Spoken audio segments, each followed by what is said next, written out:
Close your eyes for a moment. Imagine a country in which within a few miles you can experience different types of weather, landscapes, and culture, where you can name an object in 25 different languages. Path, camino, picnic, Big. Cheoki. Imagine changing flavors as you move forward, and while you are traveling in time, you can appreciate the past through the present. This is Guatemala. Una sonrisa en cada paso. Una aventura por descubrir. Un puente natural que conecta un continente, dos océanos y el mundo. a country that gathers together young people with a desire to make a change. We represent Guatemala.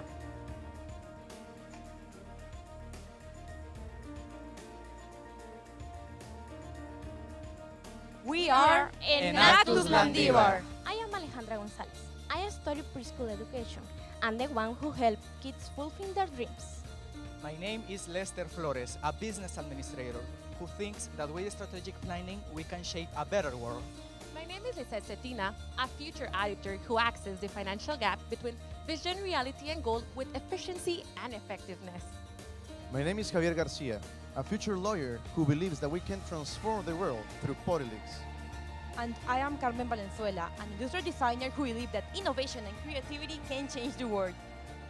Today, we are more than 50 entrepreneurs from across this country. Our projects are aimed to support the Sustainable Development Goals. We are going to take you on a journey through Guatemala and our projects. A journey where wearing boots is optional, but the learning process and joy is unconditional. The first path we want to show you in this journey is Manos de Amaranto. in a country where farming produces 70% of the food and represents 38% of the active workforce, contributes 14% of GDP. Agriculture is one of the most suitable ways to achieve development. Manos de Amaranto aims to achieve food security, provide alternative revenue, and restore natural farming. This project is divided in 5 phases. First, necessity assessment. Second, crop trading management. Third, inclusion of the amaranth in the family's diet. Fourth, establishment and validation of the trade system. And 5, export. Phase 1. We researched about a highly adaptable seed for different climates and soils. This way, we concluded that amaranth was the best choice. This is a pre-Hispanic plant with 17 to 20% of protein content and other highly nutritional properties. It is considered as a superfood, even used by the FAO as the most suitable framework to fight malnutrition. This Sidul cereal also grows in almost every soil of our country. Phase 2. Communities are trained in 3 workshops about organic fertilizers production. Bokashi and Takakura compost were the most proper techniques to take advantage of their organic waste. They also learned the psychoproduction of amaranth and its biological properties. Phase 3. The communities receive 5 workshops about recipes of local drinks, bread, and native meals in order to use the amaranth properly and take best advantage of both seed and leaf. Phase 4. We associate people to be entrepreneurially stronger in the cooperativism model. They work together to have the same product quality and price. The cooperatives sell seed with the core value of offering a product totally organic. They create a brand in order to be competitive and establish alliances to trade their product. One of their local clients is La Torre, one of the largest supermarkets in Guatemala. Regarding to their financial cycle, each family has to invest $1.50 per square meter in order to obtain a production of £1 per square meter and a profit of $3 per square meter. Phase 5. We will begin to export in January 2018. This will provide the communities a better income. Today, we are working on the prerequisites of quantity and quality to achieve this goal through an alliance with the company GANS SA. Now, we are working with 111 people in 5 communities. We're going to stop the journey in order to present to you our annual results. Financial assets. 15 families increased their income up to 10% monthly with a production of 40 pounds in 24 weeks. This was sold for $4.50 per pound. 15 families were able to save an average of $15 on food expenses. Subsequently, the farmers are creating 5 cooperatives to act in the trade system. 2 communities created the brand Amarantos Purula. It launches their product into cereals Guatemala market. Social goods. 111 people involved have improved their nutrition. Additionally, partnerships were created in order to expand the production, benefiting 600 people who buy retail surplus. Natural goods. 111 people involved and their 200 neighbors are practicing an environmental friendly agriculture. And they keep transforming more than 50 tons of organic waste into manure. The land of more than 300 people has been improved. Human goods. The 111 locals involved have learned about techniques as the bokashi and takakura, which are natural fertilizers. Also, about recipes in order to use the amaranth properly. Manos de Amaranto farmers have expanded their knowledge in fertilizing in cooking to about 200 people. Projections. In December, more than 150 people will be included in the project, reaching $700 of profit. As entrepreneurs, we want to grow. Therefore, we will be creating the company Manos de Amaranto, who will be transforming the seed into a final product, flour. This company will be making alliances with the cooperative in order to ensure a fair trade system. The final step is to sell to one of the largest bakery chain in Guatemala, known as El San Martin. The second path we purpose to achieve development is our project, UCNET. In a country where 51% of population are women, it is estimated that about 65% do only housework in rural areas. The woman is a key factor in family economy. UCNET focuses on women who spend their time doing housekeeping either for choice or tradition. The project aims to empower housewives and give their family an additional income. It is divided into 3 phases. Number 1, necessity assessment. Number 2, poultry management training. And number 3, establishment of the business model. Phase 1. The assessment showed that home poultry farming has a meaningful problem. The space wasn't sufficient, so it turned unhealthy for their families. These conditions cause high levels of mortality. 30% of poultry died. Based on this problem, we start with the second phase. We designed a model of structure that aimed to eliminate broiler mortality by giving them a healthier and more salute housing. This model comes with a tray that can be removed to be clean and isolate broilers from soil. It also has a strainer that covers the frame and a removable nylon cover that helps keep broilers at a suitable temperature. The structure is a long-term production system with a low cost of $143. Its advantage is that it can be manufactured easily at any local workshop using just its technical drawings. It impacts even their manufacturers. Each shape takes advantage of the vertical space. It can hold 20 broilers, and these can be grouped for a production of 60 broilers in a little space of 1.5 by 2.3 meters.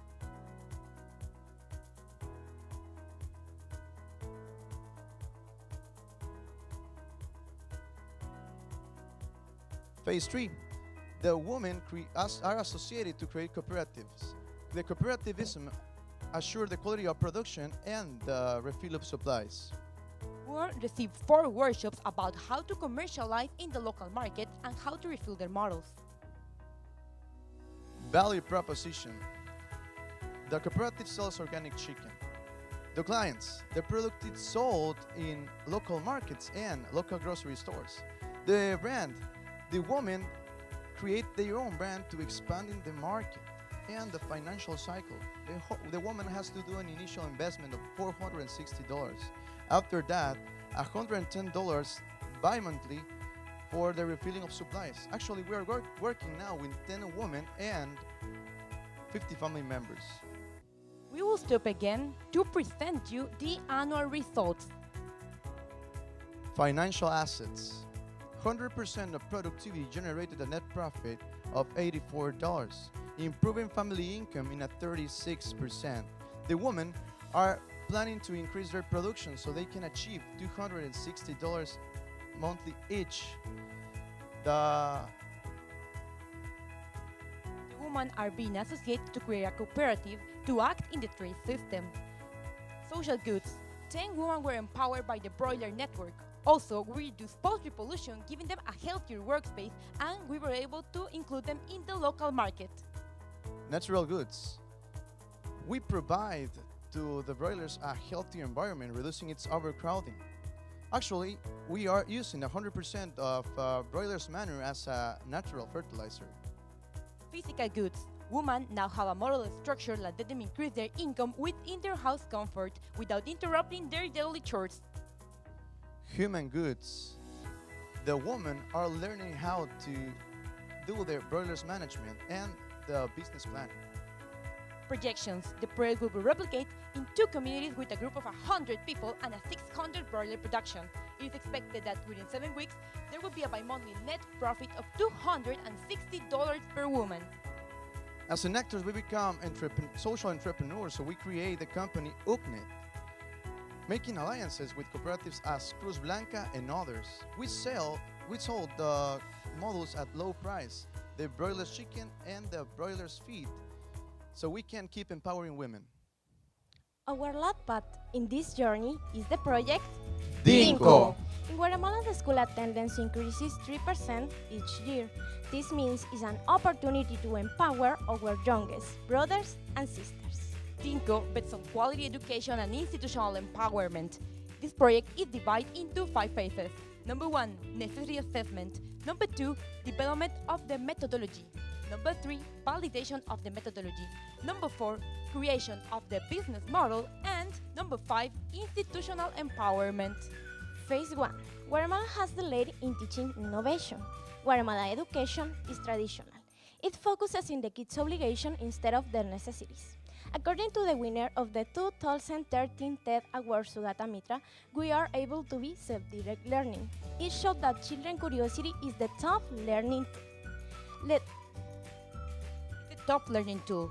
He proposed the methodology SOL, self-organized learning environment. Then we based on this methodology to create a new methodology that integrates the project and problem-based learning. This methodology is basically developed through a low consumption PC. The children's adventure using Dinko starts when they do a click on the app. It shows a brilliant question which triggers children's amazement.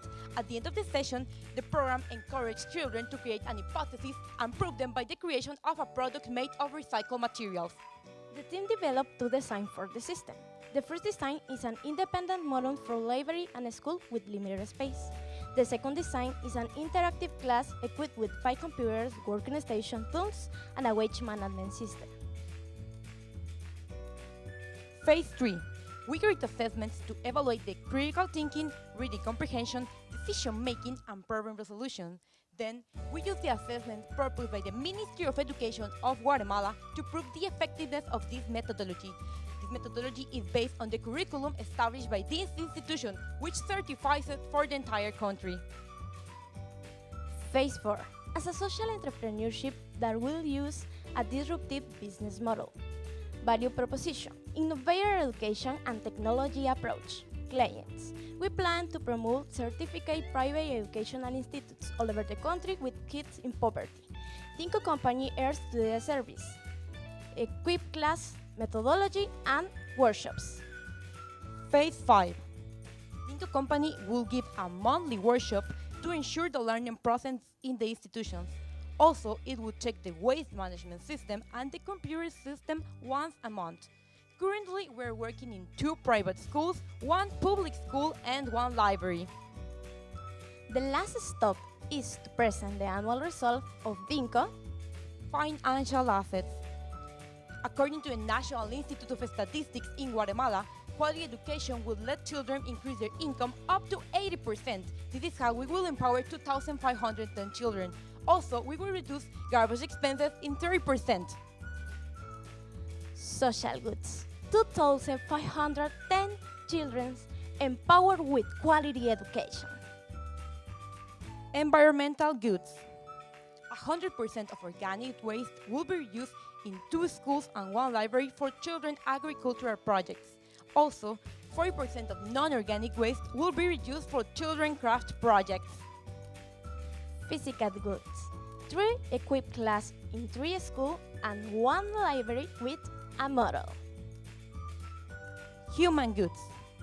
2,510 children will obtain better intellectual development through obtaining social and communicative skills. Also, 8 teachers have now innovative teaching tools. Projections. DINCO will be adopted in 16 schools around the country, contributing with quality education for more than 3,000 kids. And this is how. This year we are 50 entrepreneurs with more than 10 social projects, using our knowledge, potential, and skills, trying to achieve the sustainable development. Our projects are focused on a long-term development. We bet to shelter our resources and quality education for Guatemala children. We bet on creativity and innovation. The journey doesn't end here. We keep searching for new paths to explore.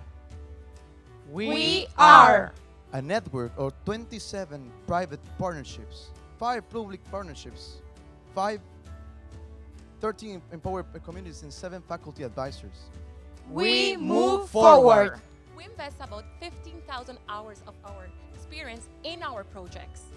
We grow. We manage to empower 8,200 people so they can impact indirectly 14,000, totalizing 22,200 people driven to sustainable development.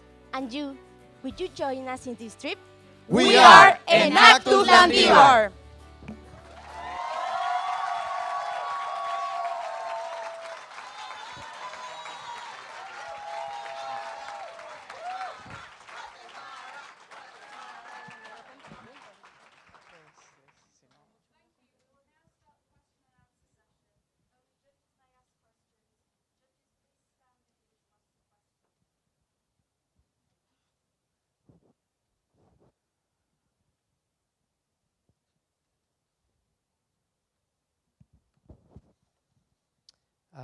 Thank you very much for the presentation. With your DINCO project, because you're working with school children, whilst I understand you're empowering them, how are you improving their economic livelihood in the future? Thank you for your question. In DINCO, we are reaching to give children a better income in the future because they will develop better intellectual and social skills like critical thinking that is now used for reaching a better work. So they will have better abilities to develop even better in the workforce.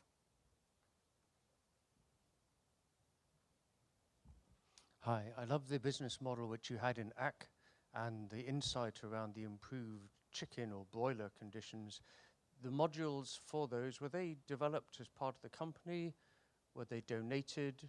Are they self-sustaining, or do they get injected from sort of above at points of need?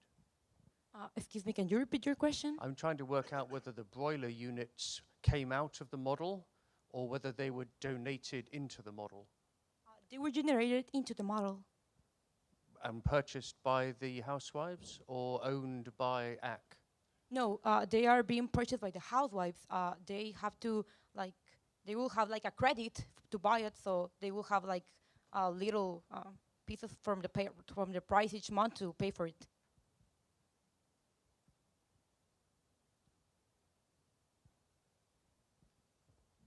Thank you for that, it was great. Just one other question around ACNet, and you gave really comprehensive projections, which was great. I just want to know about the level of investment that you give back from perhaps your profits. What percentage goes back into that project, if any? Sorry again. That's okay. Really good comprehensive projections, and you gave us about how much money bi-monthly the women make off the system. But what level of investment do you give back from your profits back into the company?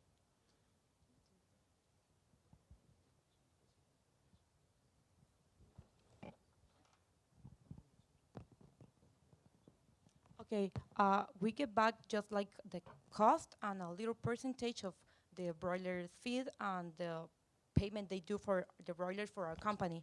But most of the profit stay with them because it's like if they were buying to any other supplier.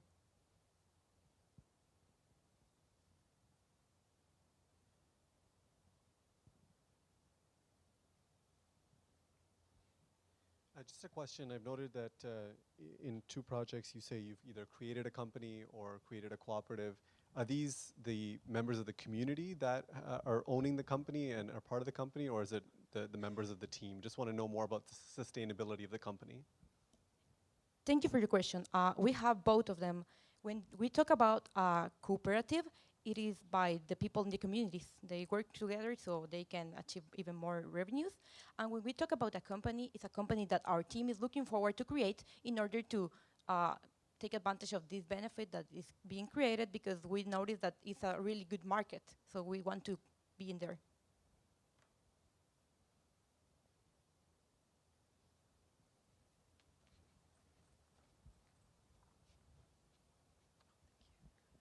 So love what you're doing with empowerment of housewives. How did you get the buy-in of the housewives, and what kind of challenges did you have when launching that project? Thank you for your question. That's a really good question. Actually, it is really kind of hard because in Guatemala, most of women don't really work because it's like something cultural in rural areas. So it was kind of hard to get into them and to like get this project for them. But we found a group of women who was already working poultry, so they were like open to new ideas about it. They already have like an instruction about, so they were like, okay, we can take it, we can try something new. So we proposed this, and they actually said, yes, we can do it, so they joined us. Thank you for your presentation. My question's about amaranth, and is it a normal part of people's diet in Guatemala? Is it easy for people to accept it, or are you having to work really hard to get them to like it and want to eat it, and spending a lot of time making it part of the norm? I'm sorry, time has expired.